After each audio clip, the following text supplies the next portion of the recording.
heartbreak, unexpected encounters, and the kind of love that finds you when you least expect it. So settle in, take a deep breath, and let's journey together to Coral Bay, where everything changed for Lena Brooks. Lena Brooks curled up by the airplane window, her eyes fixed on the gray clouds below. Her heart still ached, raw and heavy. Less than 3 weeks ago, she had called off her engagement to the man she thought she'd spend forever with. But instead, he betrayed her. With her best friend. And the worst part? They did it on the very bed Lena had carefully chosen, every sheet, every pillow. Dreaming of their wedding night, her hopes for a future together shattered in that cruel moment. Not from a lack of love, but from a betrayal too brutal to forgive. As a fashion magazine editor in Chicago, Lena was used to having everything under control. Her appearance, her career, her path forward. But this pain was something she couldn't manage. So she booked a flight to Coral Bay, a quiet resort in Florida, hoping to wash the sorrow away and begin again. What Lena didn't know was that this vacation would be anything but peaceful, because fate had already set a course she couldn't avoid, one that involved a stranger, a mistake, and a meeting that could change everything. Lena Brooks wheeled her deep red suitcase into Coral Bay Resort, her heels clicking in rhythm against the polished stone floor. She was drained after the long flight from Chicago to Florida. The weight of recent betrayals pressed heavily on her heart, and all she wanted was to collapse onto a bed and forget the world for a while. At the front desk, her eyes landed on a man leaning casually against the counter, eyes glued to his phone. Baggy white t-shirt, palm leaf print shorts, tousled beach hair. He looked like a lazy tourist here for beers and sun, not someone to take seriously. Assuming he was a bellhop, Lena walked up and asked him to bring her suitcase to room 207. The man raised an eyebrow, offered a lazy half smile, and replied in a rough, sleep-heavy voice, "I don't work here, but if you want, $5 a bag." She glared at him, convinced he was messing with her. Just as tension flared, a real hotel staff member arrived, breaking the awkward exchange. Lena checked in, ignoring the lingering smirk she could feel behind her back. When she reached room 207 and opened the door, she froze. A laptop sat open on the desk, flip-flops by the door, and a faint trace of men's cologne in the air. Before she could process, the bathroom door swung open, and out stepped the lazy tourist from the lobby. "This is my room," they both snapped in unison. After a heated back and forth, Lena called the front desk. The receptionist apologized profusely. A booking system glitch had double-booked room 207.7. Worse, the resort was full due to a large conference. The only solution? Lena and the man now introduced as Nico Reyes would have to share the hotel room for the night. "You sleep on the couch," Lena snapped. "As long as you don't snore too loud," Nico replied, his smirk as annoying as ever. Less than an hour into her stay at Coral Bay Resort, Lena was already reconsidering the whole trip. The hotel room she'd been forced to share with Nico, the beach bum guy in palm shorts, had quickly turned into a war zone. She had just finished her shower and slipped into bed when EDM music erupted from his phone, echoing through the small space. No headphones, no warning. She burst out of the bedroom, hair still damp, voice trembling with anger. "Do you think this is a club?" Nico was sprawled out on the tiny sofa by the window, casually tapping to the beat. "Didn't think you'd wake up. My bad." "Turn it off. I didn't come here for a 3 a.m. rave." "Should have packed earplugs," he said without even glancing up. But it didn't stop there. Minutes later, a hotel staff member knocked and delivered a tray of food, grilled lobster, buttery scallops, and a bottle of wine. Lena looked from the tray to Nico. "You ordered this?" "Sure did. Thought since we're sharing the room, maybe we could share dinner too." "I'm allergic to shellfish," she nearly yelled. Without another word, Lena unzipped her suitcase, pulled out a roll of tape, and marched to the center of the room. She drew a thick line across the floor. "Boundary line. Left side is mine, right side is yours. No crossing." Nico leaned forward, resting his elbows on his knees, eyeing the tape like it was part of some theater act. "Great. Just make sure you put one on the bed too. Pretty sure that queen-size mattress sits right on the border." Lena sighed. It was going to be a long night. After a nearly sleepless night filled with the endless clatter of Nico's keyboard, Lena awoke the next morning with a heavy head. Seeking solace, she decided to hit the pool to clear her mind. Slipping into an emerald green swimsuit, she glided into the cool water, hoping the chill would wash away her frustration. She'd only swum a few laps when a sharp pain shot through her right calf. A cramp. Panic set in. She thrashed, struggling to stay afloat. "Help!" Her voice cracked, barely above the surface. From a lounge chair nearby, Nico, who'd been browsing photos on his camera, bolted up and dove in without hesitation. Within seconds, his arms wrapped around her waist, pulling her safely to the surface and guiding her to the edge. "Relax. I've got you," he said, his voice low but firm.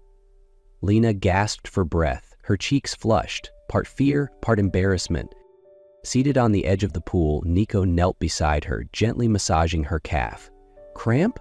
Usually from dehydration or stress, you seem stressed a lot." "Thanks," she muttered, avoiding his eyes. That afternoon, the resort assigned them to a mandatory compensation activity, tandem kayaking. Neither looked thrilled, but refusing wasn't an option. The small kayak rocked as they climbed in. At first, their paddles clashed. The boat spun in awkward circles while other pairs glided past with ease. Lena scowled.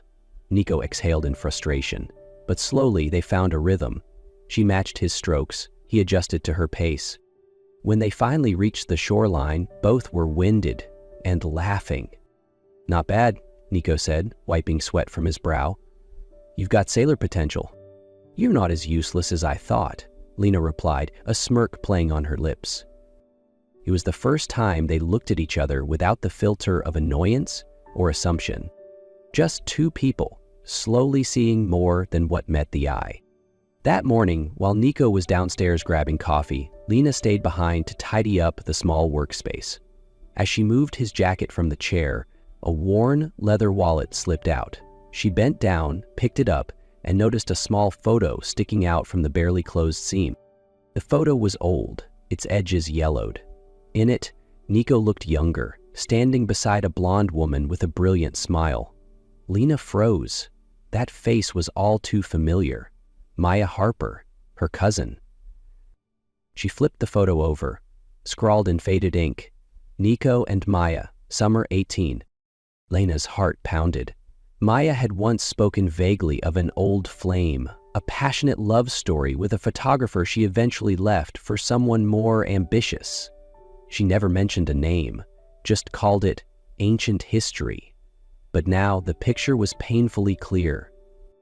When Nico returned, coffees in hand, he stopped dead at the sight of Lena holding the photo. Her eyes were cold. "You used to date Maya Harper," she said, voice sharp as a blade. "And you knew I was related to her from the start, didn't you?" Nico furrowed his brow, clearly confused. "I didn't know. I didn't recognize the connection at all." Lena tossed the photo onto the desk. "I don't believe you. You came here, got close to me, pretended it was coincidence. This was all about revenge, wasn't it?" "Lena, that's not what this is." "Don't say my name," she snapped, her voice shaking. "I feel like a pawn in whatever game you're playing. You lied to me." Nico stepped forward, a flicker of desperation in his eyes, but Lena backed away, bitterness rising like a wave inside her. "You're just like the rest, just another person who saw me as something to use." The air in the hotel room was thick, charged. One more word and it would all go up in flames. "You think I'm stupid?" Lena's voice shook with fury.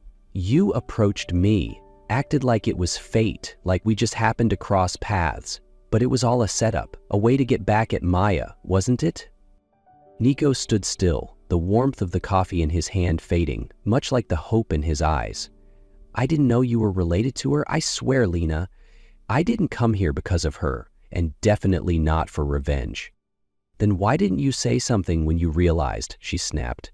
"Why keep it quiet? Was it fun gaining my trust just to crush it?" "I wasn't quiet because I had bad intentions. I just didn't want to ruin what was starting to feel real." "There's nothing left to ruin." Lena turned, grabbed her suitcase. She slammed it shut, dragging it toward the door without a glance back. Nico followed. "Lena, don't leave like this, please. Whatever this was, it was real."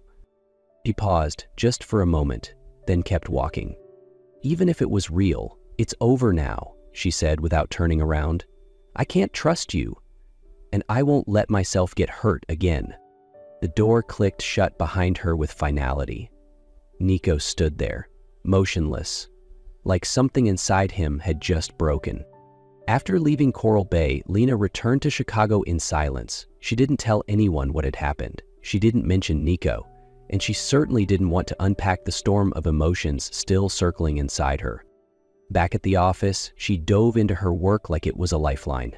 Back-to-back meetings, endless drafts, looming deadlines.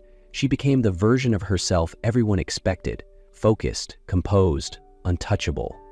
The professional Lena who didn't have time for feelings. But as night enveloped her apartment, the facade of strength crumbled, revealing the raw wounds of her heart. In the stillness of her apartment, when the screens dimmed and her inbox went quiet, memories rushed back. Nico's quiet voice, the way he looked at her when he thought she wasn't paying attention, the moment he lifted her from the pool like she was the only thing that mattered. It haunted her. One Friday night, flipping through TV channels absent-mindedly, Lena paused when a familiar face appeared, Nico Reyes. Wearing a sharp suit, his hair neatly combed, he was being interviewed on a business network, speaking about his journey as a lead photographer for a global campaign. But at the end of the interview, the host asked a surprise question. If you could name your biggest regret, what would it be? Nico went silent for a moment. Then he answered, his voice low, steady, real. "Sometimes you meet someone who makes you want to stay, but you let them go because you're scared, because you misunderstand. I did that, and I don't know if I'll ever get the chance to make it right." Lena froze. Her heart tightened like a fist inside her chest. The next morning, Dylan, her longtime colleague and steady friend, stopped by her office. He handed her a cup of coffee and sat across from her, watching her carefully. "You're still not okay, are you?" he asked softly. She didn't answer. "I know you've been hurt, but I need to say this. I like you, Lena, not just as a friend or a coworker. I've felt this for a while, and if you'd let me, I'd like to build something steady with you." She looked at him, kind, reliable, safe. But her heart didn't move.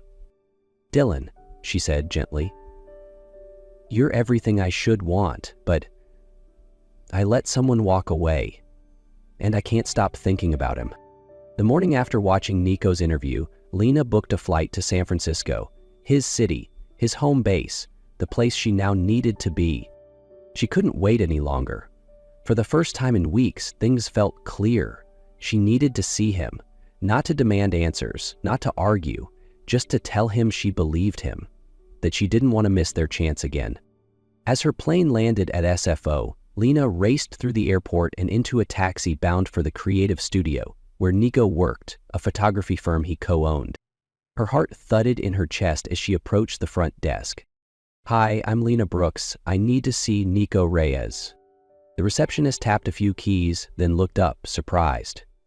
"He's not in today. Actually, he flew to New York this morning, said he had to meet someone urgently." Lena's breath caught. "He flew to New York?" The woman nodded, smiling gently. "He mentioned someone named Lena." Her pulse roared. They were chasing each other across the country again. Without thinking, she jumped back into a cab, rerouted to the airport, and booked the next flight to New York.